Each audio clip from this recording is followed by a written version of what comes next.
This is Runner Hut Expedition. Okay, ಇವತ್ತು ನಾವು ಹೊರಟಿದ್ದೀವಿ ಮುಲ್ಕಿಗೆ.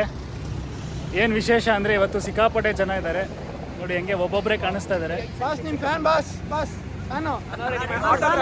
ಅಪರೂಪಕ್ಕೆ ಇದು ಇಷ್ಟು ಜನ ಹೋಗ್ತಾ ಇರೋದು.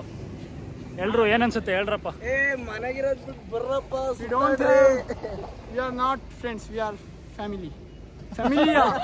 10 ಗಂಟೆಗಂದು 12 ಗಂಟೆ ಹೊರಟಿದ್ದೀವಿ. ಇವಾಗ ಊಟ ಮುಗಿಸ್ಕೊಂಡು 5 ಗಂಟೆಗೆ ಹೊರಡ್ತಾ ಇದೀವಿ ವಾಪಸ್ಸು. ಯಾರು ಫ್ಯಾಮಿಲಿ ಚಾನೆಲ್ ಅಲ್ಲೆಲ್ಲ ನಾಟ್ ಫ್ಯಾಮಿಲಿ ಫ್ರೆಂಡ್ಲಿ. ಹೇಳು ಮ್ಯಾಮ್. ಮಗ ನೋಡು, ದಮ್ ಹೊಡಿತೀನಿ ನಾನು. ಆದ್ರೂ 10,000 ಇದು ಹೆಲ್ಮೆಟ್ ಬರೀ 1,000 ರೂಪಾಯಿ ಅಷ್ಟೇ. ಬಟ್ ಇಲ್ಲಿರೋದು 10,000 ರೂಪಾಯಿ. ಇದು ಬರೀ ಆಚೆ ಹೊಗೆ ಕಾಣ್ತಾ ಇದೆ. ಇದನ್ನ ಹಾಕೊಂಡ್ಬಿಟ್ರೆ ಒಳಗೆ ಫುಲ್ ಹೊಗೆ ಹೊಗೆನೋ ಹೊಗೆ ನಶೆ. ಇವತ್ತೇನು ಇದು ಅಂದ್ರೆ ಕಾರ್ ಬೇರೆ ಇದೆ ನಮ್ಮ ಹತ್ರ, ಸೊ ಮಳೆ ಬಂದ್ರು ಪ್ರಾಬ್ಲಮ್ ಇಲ್ಲ. ಏನ್ ಪ್ರಾಬ್ಲಮ್ ಇಲ್ಲ. ಕಾರ್ ಓಡಿಸ್ಕೊಂಡ್ ಬರೋದು ಹೆಂಗಿತ್ತು? ಕಾರ್ ಓಡಿಸ್ಕೊಂಡು ಸೆಕ್ಸ್ ಆಗಿತ್ತು ಬ್ರೋ. ಎಲ್ಲ ಕಾರ್ ಫೋಕಸ್ ಆಗ್ತಿಲ್ಲ. ಸೂಪರ್ ಆಗಿದೆ. ಪೀಸ್ ಪೀಸೆ ಇಂಜಿನ್ ಕೆಪಾಸಿಟಿ ಎಲ್ಲ ಹೇಳು ಹರೀಶ್. ನಾನು ರೂಟ್ ಟು ಮುಕ್ಳಿ.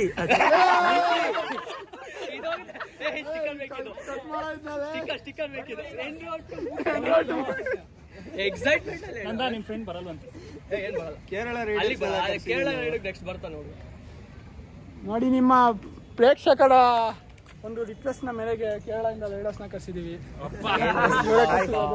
ಕಳಿಸ್ತಾ ಇದೀವಿ ವಾಪಸ್.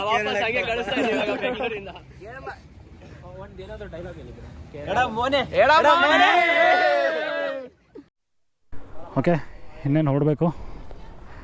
ಎಲ್ಲ ಫೋಟೋಶೂಟ್ ಮಾಡ್ತಾ ಇದ್ದಾರೆ. ಥರ ಖುಷಿ.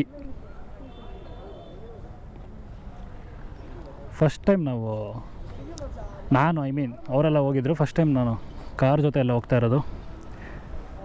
ಅನಗೋರ್ದು. It's already very light. Let's go. Petrol ಹಾಕ್ಸಕ್ಕೆ ನಿಲ್ಸಿದ್ವಿ. ಹಾಸನ್ವರೆಗೂ ಫುಲ್ ಫಾಸ್ಟಾಗಿ ಬಂದ್ಬಿಟ್ವಿ. ಕರೆಕ್ಟಾಗಿ 171 ಕಿಲೋಮೀಟರ್ಸ್ಗೆ 38 ಕೊಟ್ಟಿದೆ ಮೈಲೇಜ್ ಅಷ್ಟೇ. ಅಯ್ಯೋ ದೇವ್ರೆ. ಬಟ್ ಏನಂದರೆ ನಾವು ಬಂದಿರೋದಕ್ಕೆ ಅದೇ ಜಾಸ್ತಿ ಅನ್ಕೋಬೇಕು.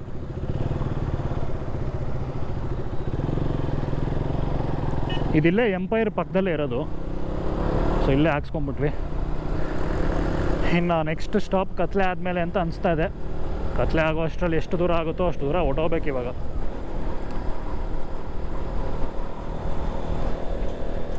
ಐದು ಮುಕ್ಕಾಲು ಆಗೋಯ್ತು already. But still not bad. ನಾವು ಹೊರಟಿದ್ದೆ 1 ಗಂಟೆ ಹತ್ತತ್ರ. ಸೊ ಊಟಕ್ಕೆ 1-1.5 ಅವರ್ ಆಗೋಯ್ತು. ಏನಂದರೆ ಇವಾಗ ಬಂದಿದ್ದ ಥರ ನೆಕ್ಸ್ಟ್ ಹೋಗೋದಕ್ಕಾಗಲ್ಲ, ಎಲ್ಲ ಕತ್ಲೆ ಆಗ್ಬಿಡುತ್ತಲ್ಲ. ನಿಧಾನಕ್ಕೆ ಹೋಗ್ಬೇಕು. ಅದು ಸ್ವಲ್ಪ ಸ್ಟ್ರೈನ್ ಜಾಸ್ತಿ. ನನಗಂತೂ ಆಲ್ರೆಡಿ ಫುಲ್ಲು ಸುಸ್ತಾಗ್ಬಿಟ್ಟು ಎಲ್ಲ ನೋವ್ತಾ ಇದೆ ಎಲ್ಲ ಕಡೆ.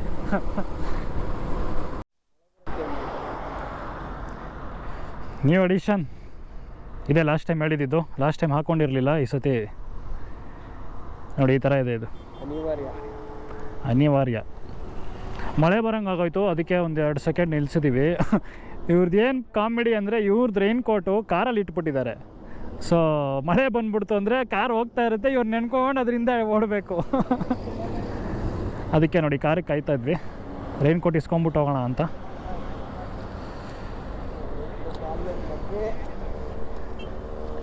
ಏನಾಯ್ತು? ಯಾರು ಪಾಪ ಬಿಡಲು ಕೊಡ್ಲಿ ಬಿಡಲು ಪಾಪ. ಯಾಕೋ ಹಿಂಗೆ ಇವ್ರು ಯಾರು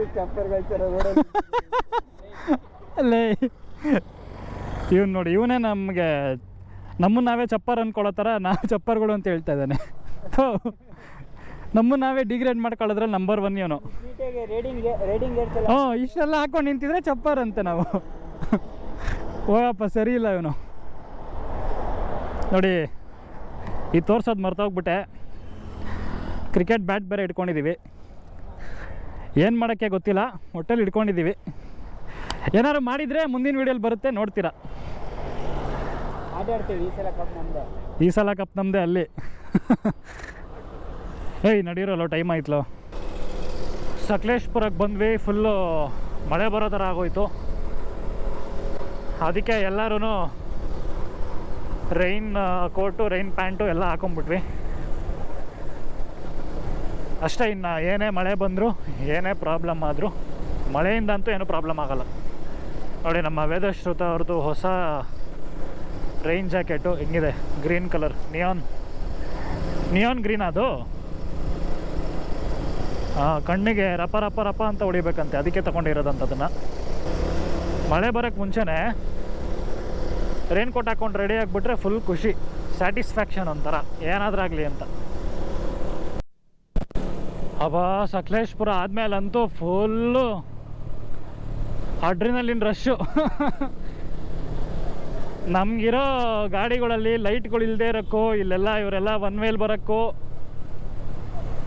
ಒಳ್ಳೆ ಸಿಂಕು ಮಾತ್ರ. ನೋಡಿ ಇಲ್ಲಿ ಹೆಂಗಿದೆ, ಏನೂ ಕಾಣಿಸ್ತಿಲ್ಲ.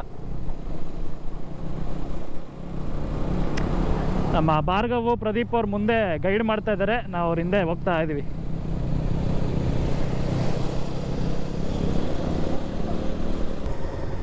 ಶ್ರೀ ಕ್ಷೇತ್ರ ಧರ್ಮಸ್ಥಳ.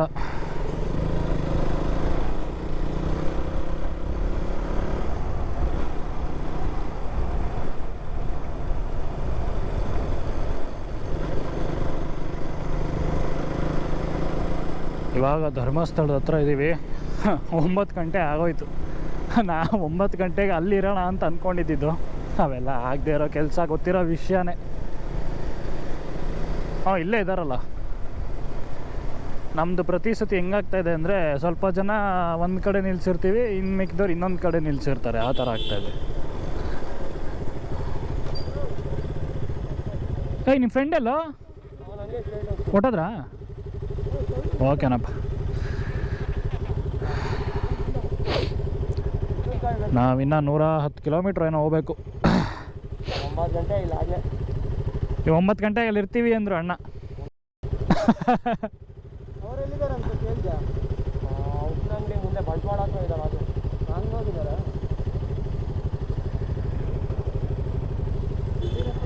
ಸೊ ನಮ್ಮ SUV ಆಲ್ರೆಡಿ ಆಲ್ಮೋಸ್ಟ್ ಎಷ್ಟೋ ದೂರ ಹೊಟ್ಟೋಗಿದ್ದಾರೆ. ನಾವಿನ್ನು ತುಂಬ ಹಿಂದೆನೇ ಇದ್ದೀವಿ. ನಡಿಯಪ್ಪ.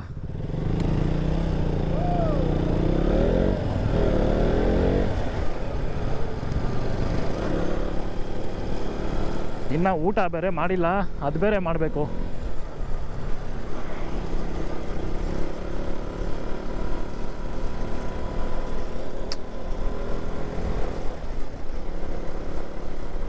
ಅಷ್ಟೇ, ಸ್ವಲ್ಪ ಲೈಟಾಗಿ ಏನಾದರೂ ತಿನ್ಬಿಟ್ಟು ಜೂಟ್ ಅಷ್ಟೇ. ಊಟಕ್ಕೆ ಏನಾದರೂ 1 ಅವರ್ ನಿಲ್ಲಿಸ್ಬಿಟ್ರೆ ಹೋಗೇನೆ, ಮಧ್ಯರಾತ್ರಿ 1:30-2ಕ್ಕೆ ಹೋಗ್ತೀವಿ. ಆಮೇಲೆ ಫೈನಲಿ ನಾವು ಬಂದಿದ್ದೀವಿ ಧರ್ಮಸ್ಥಳ ಆರ್ಚ್ಗೆ. ಇವಾಗ ಇಲ್ಲಿ ಕತ್ಲೆ ಆಗೋಕ್ಕೆ ಮುಂಚೆ ಊಟ ಮಾಡ್ಕೊಂಡು ಹೋಗ್ಬಿಡೋಣ ಅಂತ ಪ್ಲ್ಯಾನು.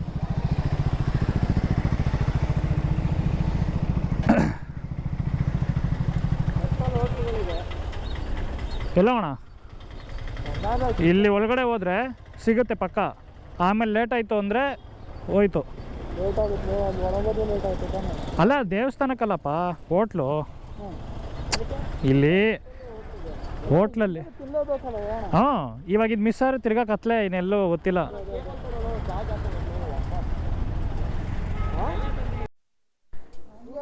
ಓಕೆ, ಫೈನಲಿ ಬಂದ್ವಿ. ಇದೇ ನಮ್ಮ 3 ದಿನದ ಸ್ಟೇ. ನೋಡಿ, ಆ ಕಡೆ ಹೋದರೆ ಸ್ಟ್ರೈಟ್ ಬೀಚು. ಇವಾಗ ಫುಲ್ ಕತ್ಲೆ ಇದೆ, ಏನೂ ಕಾಣಿಸಲ್ಲ. ಬೆಳಗ್ಗೆ ನೋಡೋಣ. ವರ್ಷ ಆಗಿತ್ತು ಗುರು, ರೋಡ್ ಮಾತ್ರ ಬೇಜಾರೇ ಆಗೋಯ್ತು. ಒಂದು ಲೈಟ್ ಇಲ್ಲವೇ ಇಲ್ಲ, ಇನ್ನೊಂದು ರೋಡ್ ಫುಲ್ ಕಿತ್ತೋಗಿದೆ. ನೋಡಿ, ಎಲ್ಲ ಕಣ್ಣು ಕೆಂಪಗಾಗ್ಬಿಟ್ಟಿದೆ ಎಲ್ರದ್ದು. ಇಲ್ಲ ಕಾಣಾಗ್ತಿದೆ ರೋಡ್ ಇರ್ಲಿ, ಅದ್ರ ಪಕ್ಕದಲ್ಲಿ ಕಾಂಕ್ರೀಟಿಂದ ಹಾಕಿ ಇಷ್ಟಿಷ್ಟು ಉದ್ದ ಆಡ್ಗಳಲ್ಲಿ. ಅಯ್ಯೋ, ಗಿಂಡಿ ಎಲ್ಲ ಮಾಮೂಲಿ ನಿಮ್ಮ ಥರನೇ, ಬಟ್ ಅಷ್ಟಿಲ್ಲ. ಬಟ್ ವರ್ಷಾಗೆ ಇತ್ತು. ಬಟ್ ಇವ್ರದ್ದು ಇನ್ನೂ ತುಂಬ ವರ್ಷ ಇತ್ತಂತೆ. ಅವ್ರದ್ದು ಉಪ್ಪಿನ ಅಂಗಡಿ ಮೇಲೆ ಬಂದ್ರಂತೆ. ನೋಡಿ ಎಲ್ಲರೂ ಹೆಂಗಾಡಿ. ನಮ್ಮ ರೂಟ್ ಚೆನ್ನಾಗಿತ್ತು, ಬಟ್ ಸ್ಟಿಲ್ ನನಗಂತೂ ಇಷ್ಟ ಆಗಲಿಲ್ಲ. ನಮ್ಮದು ನನಗೆ ಮೊದಲೇ ನೋವ್ತಿತ್ತು ಕಾಲು ಕೈ. ಎಲ್ಲ ಎಲ್ಲರೂ ಒಂಥರ ಗಾಡಿ ನಿಲ್ಸಿದ್ರೆ ನಮ್ದು ಎಕ್ಸ್ಪಲ್ಸ್ ಅಲ್ಲ ಸೂಪರ್. ಹಾಂ, ಓ ಈ ಥರ, ಓ ತೆಗಿಯೋಕೆ ಕಷ್ಟ ಅಂತ. ಓಕೆ, ಇವಾಗ ಹೋಗಿ ರೆಸ್ಟ್ ಮಾಡಿ. Let's see tomorrow. Yeah, the beach is dark, nothing is visible. Okay, bye bye.